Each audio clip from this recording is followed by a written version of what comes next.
La Banda Cambiaria. Información sin reservas. Seguimos, Álvaro, en La Banda Cambiaria y vamos a analizar un tema que en esta semana de alguna manera fue convocante, que tiene que ver con el tema del empleo. Se conocieron los datos de la desocupación, pero también vamos a hablar de producción. Y para eso estamos en contacto con Roberto Zuckerman, que es el jefe de gabinete del Ministerio de Trabajo de la Nación, que presentó el libro, y lo está haciendo también a lo largo de distintos lugares de la provincia, Santa Fe 4.0, construyendo un desarrollo productivo sustentable. Así es el nombre del libro de Roberto Zuckerman, a quien saludamos. ¿Cómo estás, Roberto? Álvaro Torriglia y Sandra Sicarete hablan. ¿Cómo estás?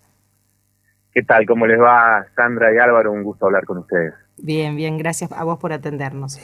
Roberto, bueno, primero vamos a la presentación del libro. Sabemos que estás rumbo a Reconquista para participar de la Feria del Libro y para presentar este trabajo. ¿Por dónde va un poco 4.0 Santa Fe? Bueno, el libro tiene tres partes. Una primera parte que trata los 4 años del macrismo, que bueno, yo hago un análisis muy crítico de lo que fueron las políticas económicas y sociales. Realmente han sido de destrucción de la matriz productiva y del empleo en Argentina, más allá de obviamente todo lo que sabemos de lo que fue la deuda externa, la recesión, tasas de interés impagables, etcétera, ¿no? Entonces lo que yo planteo es que, bueno, entramos a la pandemia de la peor forma, y esa es la segunda parte del libro, que tiene que ver justamente con lo que pasó en la pandemia.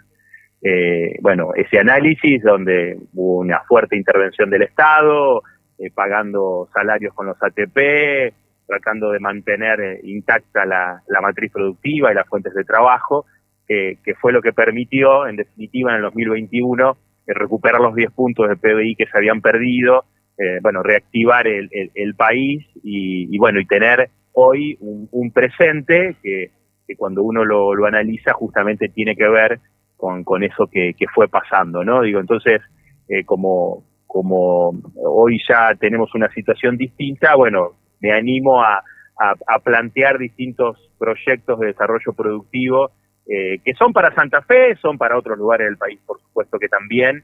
No trato todos los proyectos de desarrollo productivo, porque es imposible tratar todo en un mismo libro, pero bueno, me parece que hay un eje que tiene que ver con que además estamos viviendo una revolución, digamos, una revolución 4.0, digamos, una industria 4.0 en servicios, en cada una de las actividades económicas, y bueno, cada una de las cosas que planteamos, la planteamos también con ese eje transversal que tiene que ver con ciencia y tecnología, ¿no?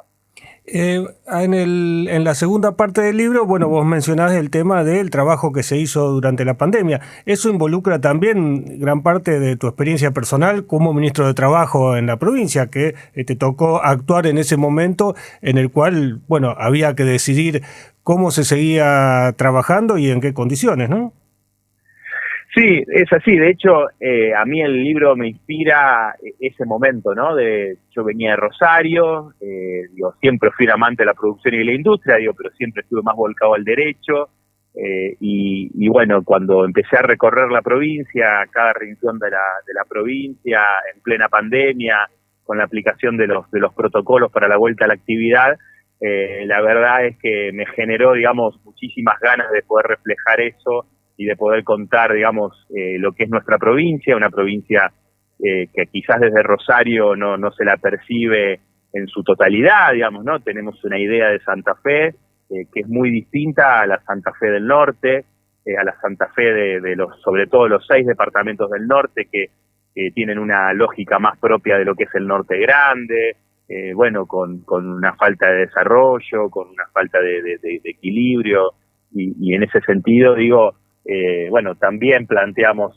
alguna de esas cosas, ¿no? De lo que tiene que ver con cómo generamos desarrollo, cómo podemos generar una matriz productiva distinta que genere una actividad económica más importante y obviamente mayor mano de obra, mayor posibilidades de progreso y que las personas no tengan que emigrar y que tengan la oportunidad de desarrollarse en el lugar donde nacieron, ¿no? En estos últimos días hubo una reunión aquí en Rosario, ayer puntualmente, de UIA Joven con los chicos de las escuelas técnicas, más de 3.000 pibes de distintos lugares de la provincia, con 4 referentes que le contaban lo que es la nueva industria de la provincia de Santa Fe. Se hablaba mucho de esto, de la industria 4.0, que es lo que vos mencionás acá también, ¿no? ¿Es posible que esta matriz productiva, ya hay ejemplos vastos en la provincia como para que poder decir que la matriz productiva va virando hacia eso? ¿Falta mucho? ¿Cómo lo estás viendo? No, por supuesto que falta mucho. Cuando uno pone el Santa Fe 4.0 lo pone como algo aspirativo, ¿no? En el sentido de que uno ve lo que pasa en el mundo, y si bien nosotros siempre tenemos al hombre, a la mujer, digamos, a la persona como eje, digamos, y como centro de todas las cosas, bueno, lo cierto es que el mundo se tecnifica cada vez más, incorpora cada vez más tecnología, incorpora cada vez más maquinaria, y eso reemplaza muchas veces mano de obra, o la reemplaza o no la hace crecer, digamos, ¿no? No digo que se pierdan puestos de trabajo, pero a lo mejor no se ganan más de los que necesitamos, producto de la evolución, digamos, de los nacimientos y de las personas que van creciendo y que necesitan incorporarse a la vida activa. Entonces, yo lo planteo no como una alabanza a lo que tiene que ver con lo 4.0, lo que tiene que ver con la tecnología, sino también con la preocupación de qué vamos a hacer con las personas que tienen que insertarse en un mercado laboral y que a lo mejor no tienen la capacitación necesaria, ¿no? Es decir, yo veo con muy buenos ojos que industriales jóvenes tengan la sensibilidad, digamos, y la cercanía con lo que tiene que ver con la sociedad y con a qué se va a dedicar cada uno de los chicos que están en la escuela, porque ese es otro de los temas, digamos, ¿no? Que no lo abarco, digamos, no lo profundizo en el libro porque realmente era difícil poder también ponerlo, pero que forma parte de mis preocupaciones más grandes, porque además vengo del ámbito de la educación, soy docente universitario, que es, nosotros tenemos que transformar nuestra escuela, tenemos que transformar nuestras universidades. Fíjate cómo hoy las universidades están creciendo en sus escuelas de oficios, y si eso pasa es porque claramente hay que hacer cambios curriculares. Hoy un ingeniero, una ingeniera, digamos, tarda 7, 8 años en recibirse, y eso implica, digamos, y además son muy pocos, y nosotros necesitamos muchos ingenieros y muchos técnicos en la Argentina para llevar adelante un proyecto de desarrollo productivo como el que tenemos que llevar adelante, que tiene que ver justamente con esta incorporación de ciencia y tecnología, porque, sabemos lo que tenemos como recursos naturales, sabemos lo que es nuestro campo, sabemos lo que es nuestro río, sabemos lo que es nuestro gas y nuestro petróleo, lo que es nuestro litio, lo que es nuestro hidrógeno verde, o cada una de las cosas que se puede producir en la Argentina. Pero eso, digamos, necesita valor agregado. ¿Por qué? Y bueno, porque muchas de esas actividades la mano de obra es escasa, ¿no? Entonces necesitamos que tengamos muchos más chicos y chicas que vayan a escuelas técnicas, necesitamos que haya más escuelas técnicas, que salgan con oficios, que estudien más carreras, que tengan que modificar sus currículas para que haya carreras más cortas, con esa salida laboral que necesitamos, porque si no también vamos a tener un límite al crecimiento, ¿no? Muchas veces planteamos los límites al crecimiento en la falta de dólares o en contextos externos, pero también tenemos que contemplar que si no tenemos argentinos y argentinas capacitados y capacitadas para poder insertarse en un mercado laboral cada vez más exigente, bueno, esa falta de mano de obra también te va limitando el crecimiento. Nuestras redes sociales. Encontrarnos en Twitter, Instagram y Facebook. Escuchá los podcasts de La Banda Cambiaria en nuestro canal de YouTube y Spotify. La Banda Cambiaria. ¿Cómo estás viendo y también cómo están trabajando desde el Ministerio esta suerte de brecha o bien de intersección entre un mercado laboral muy demandante de mano de obra especializada, adecuada a la 4.0, y un mercado laboral también muy fragmentado, en donde también hay mucho porcentaje de precarización, de informalidad, de bajos salarios, incluso hasta de economía de subsistencia? ¿Cómo están viendo la forma de integrar estos dos mundos o resolver la brecha que hay entre estos dos mundos? Bueno, estamos trabajando en ese sentido porque trabajamos con el Ministerio de Desarrollo Social para migrar planes sociales, principalmente el potenciar a trabajo genuino.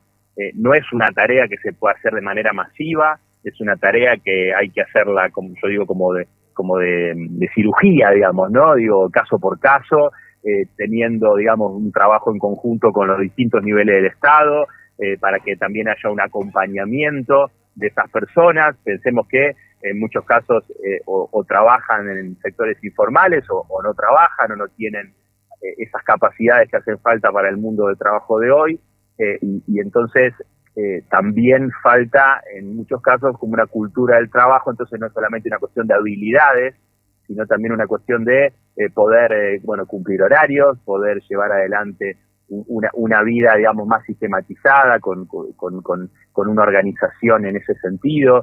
Digo, todo eso se tiene que trabajar, digamos, no es una cosa de apretar un botón y decir, bueno, listo, todas estas personas que cobran determinados planes las incorporamos al mercado laboral, que tampoco toma mano de obra, digamos, de a miles, ¿no? Toma de a uno, de a dos, de a 10, digo, no de a mucho más. Para dar un ejemplo de esto y seguir hablando de lo que estamos hablando, estuve en el Parque Industrial de Morón, en Aedo, la semana pasada, esta misma semana, el día lunes, y veíamos cómo, digamos, de 40 empresas que tiene hoy el parque y que tiene una mano de obra de más de 2.000 trabajadores, ahora van a ampliar el parque a 20 empresas más que van a tomar 200 y pico de personas nada más. Digo, para tener justamente la idea bien clara de lo difícil que es ir incorporando mano de obra. Entonces, cuando hoy vemos los números del empleo, del empleo informal, del empleo registrado, de lo que está creciendo el empleo de las mujeres, son números realmente muy buenos. Bueno, eso nos llena de esperanza, digamos, nos pone contentos, pero eso no significa que no veamos lo que falta, que es lo que vos decías sobre la informalidad, sobre la precariedad en muchos casos, sobre también el nivel de ingresos, es decir, el esfuerzo que hizo el pueblo argentino para que crezca el poder adquisitivo durante los 12 años de Néstor y Cristina, lo destruyó Macri, como yo dije al principio de la nota. Hoy cuesta mucho recuperar ese poder adquisitivo, y si nosotros no paramos la inflación, todo este esfuerzo de 60% de promedio de paritarias que se está alcanzando, se va a licuar. Entonces nosotros necesitamos ganar rápidamente poder adquisitivo, no podemos tener trabajadores formales por bajo de la línea de la pobreza, necesitamos que la plata no solamente alcance, sino que sobre para seguir reactivando la economía, porque nosotros apostamos al mercado interno, el 85% de la matriz productiva es de pymes. Entonces digo, con programas que estamos llevando adelante, como el Fomentar, por ejemplo, que genera un incentivo para estudiar, para capacitarse, que genera un incentivo, digamos, de descuentos de aportes o de hasta subsidio en salarios para los empresarios que contraten a las personas mediante este programa Fomentar, que está en el portal empleo.ar. También, digamos, entendemos que vamos a ayudar, digamos, a esta dinámica de crecimiento que tiene el país, pero además volvemos a lo mismo, es producción, es trabajo, pero es redistribución, ¿no? Uh-huh. Justamente mencionabas el tema del empleo. Ayer se conocieron los datos del primer trimestre de 2022 y la verdad que los indicadores daban a priori daban bastante bien, con un mercado que se consolidaba, igualmente con una población económicamente activa, una tasa de actividad que iba creciendo, y que por ahí a lo mejor hacía que no todos se pudieran incorporar al mercado de trabajo. Pero ¿cómo están viendo ustedes? ¿Están leyendo que eso se puede consolidar un poco más en los próximos trimestres? ¿Cómo están viendo el mercado de trabajo de acuerdo a los indicadores del primer trimestre? Bueno, como sabemos, siempre los indicadores del primer trimestre, digamos, no son lo mejor, porque son los indicadores, digamos, donde hubo vacaciones, donde hubo parada de plantas, digamos, no es, digamos, el trimestre de mayor actividad económica. Sin embargo, son buenos números que vienen creciendo, no han parado de crecer, digamos, en el último tiempo. Nosotros entendemos que esto va a seguir siendo así, por eso ese optimismo de ver cómo la economía sigue creciendo, no nos tiene que hacer perder de vista, digamos, preocupaciones muy grandes, como decía antes, sobre el poder adquisitivo de la inflación. Esto digo para no engañarnos y no, digamos, emborracharnos de optimismo de estos números.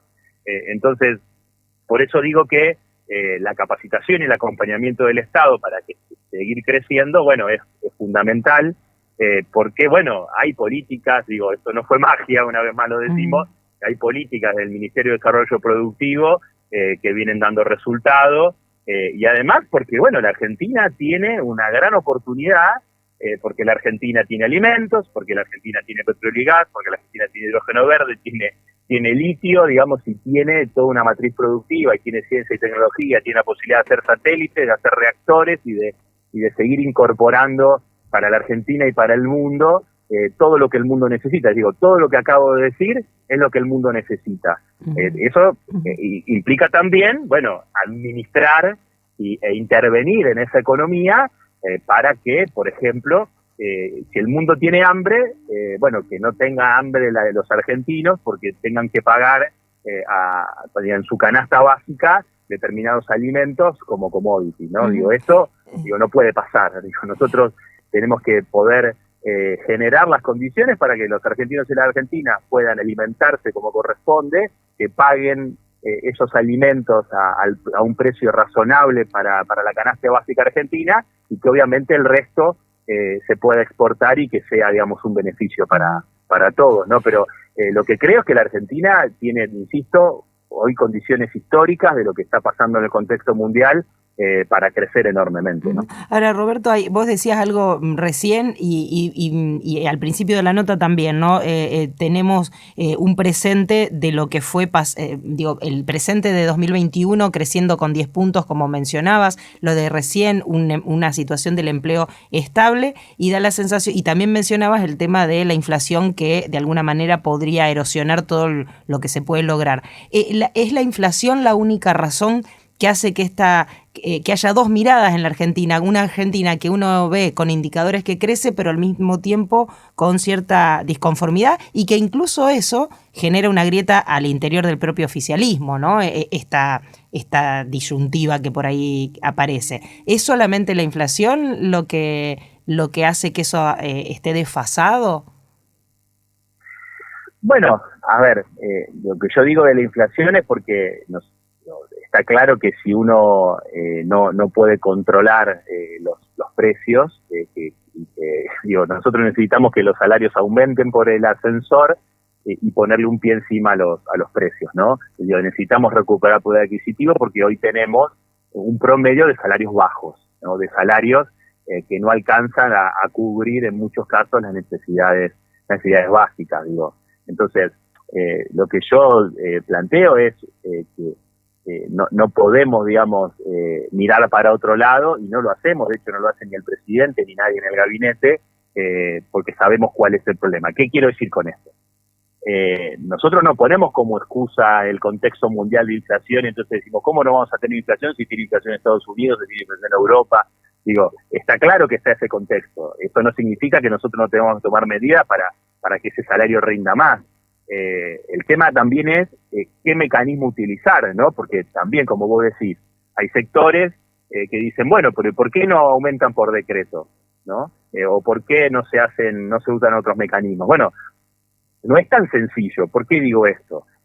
Porque el salario también se tiene que poder pagar. Entonces, digo, una cosa es grandes empresas, donde además en esos casos esas grandes empresas pagan claramente mejores salarios, y otra cosa es en otros casos donde se están recuperando las empresas de momentos realmente muy difíciles, y que no le resulta tan sencillo a una pyme que vos le digas, bueno, che, mirá, pero los trabajadores tienen que cobrar el doble, porque si no, digamos, no le ganamos a la inflación.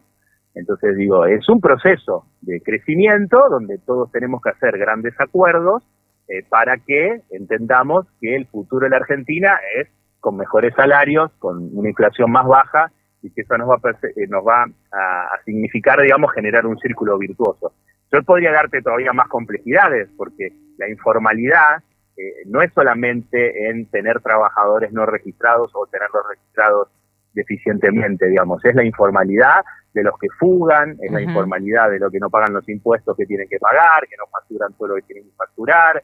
Entonces, necesitamos también regularizar un país que en lugar de que esté al margen de la ley, haga las cosas como corresponde. A veces se naturaliza la informalidad. Y lo mismo, la mirada hacia lo que lamentablemente muchas veces se habla con prejuicio o estigmatiza, lo que es la economía popular. Uh-huh. Es decir, también nosotros somos conscientes que no todos los sectores de la economía y los sectores del trabajo pueden ingresar a un mercado formal, o que todos, no confundir empleo con trabajo. Es decir, hay muchas personas que trabajan, que no son empleadas, que trabajan para ellos mismos, o en cooperativas, o en distintas formas asociativas, que nosotros valoramos, respetamos y que queremos formalizar, porque estamos convencidos que el mundo de hoy no es un mundo donde todos son empleados de alguien, uh-huh. Donde hay sectores de esa economía popular que son cuentapropistas, son emprendedores, tienen distintas actividades económicas que para nosotros son fundamentales. Entonces, también tenemos que tener, una mirada en ese sentido. De hecho, se está tratando de formalizar ese tipo de actividades, porque la AFIP generó un sistema de facturación que se puede hacer con celular, sin demasiados requisitos. Se está discutiendo el monotributo inclusivo, monotributo productivo, como se quiera denominar, uh-huh. Que también lo que busca es regularizar situaciones de informalidad. Pero no podemos desconocer, esa actividad, esa situación de diversos sectores que también forman parte importante de nuestra economía. Uh-huh. Roberto, gracias por este tiempo. Mucha suerte allí con la presentación del libro y esperamos poder seguir analizando el tema laboral en los próximos encuentros. No, pero por favor a ustedes y ya que estamos, asumo también el desafío de hablar en la próxima charla sobre el empleo de las mujeres, que estos índices del INDEC marcan toda una tendencia, y en mis recorridas por todo el país, la verdad es que veo un crecimiento enorme del trabajo de mujeres en actividades que antes, tradicionalmente eran monopolizadas por los hombres. Uh-huh. Estamos rompiendo la brecha de alguna manera, sí, que todavía en los números afortunadamente, no... sí. Uh-huh. Es así, y la verdad que a mí me pone muy contento, y no forma parte de algo aislado, forma parte de una revolución de las mujeres que se está dando, y que se generan cambios culturales que antes no teníamos, porque seguramente cuando hoy vos hablás con una soldadora, con una albañila, con una chofera, etcétera, seguramente antes también querían serlo y no las dejaban. Uh-huh. Y hoy lo están siendo, se están capacitando, se están incorporando al mercado de trabajo, y además en lugares como, por ejemplo, el núcleo de nuestra maquinaria agrícola en Santa Fe, por dar un ejemplo, como tienen pleno empleo y ya no hay más viviendas para que se vayan a vivir otros trabajadores, y los hombres están trabajando, se están incorporando. La única mano de obra hoy que se está incorporando en muchos casos es de mujeres. Entonces hay que tener una mirada. Además, vamos a empezar a encontrarnos en parques industriales con lactarios, con jardines maternales, con vestuarios para mujeres. Se viene otra realidad realmente muy muy muy linda, ¿no? Sí, no es solamente el techo de cristal, sino las paredes de cristal que hay que romper, y me parece que cuando hablas de calidad y de estas opciones, lactarios, jardines y demás, también se tiene que ver con eso. Así que sí, por supuesto, encantada de ese tema, es un tema que nos apasiona también acá. Gracias y buen viaje. No, por favor, a ustedes. Un abrazo. Hasta la próxima. Así pasaba Roberto Zuckerman, es el jefe de gabinete del Ministerio de Trabajo de la Nación, rosarino él, que presentó hace poco, y ahora lo está haciendo por el resto de la provincia, el libro Santa Fe 4.0, construyendo un desarrollo productivo sustentable. La Banda Cambiaria. La Banda Cambiaria. Un informe semanal de economía local, nacional e internacional. La Banda Cambiaria.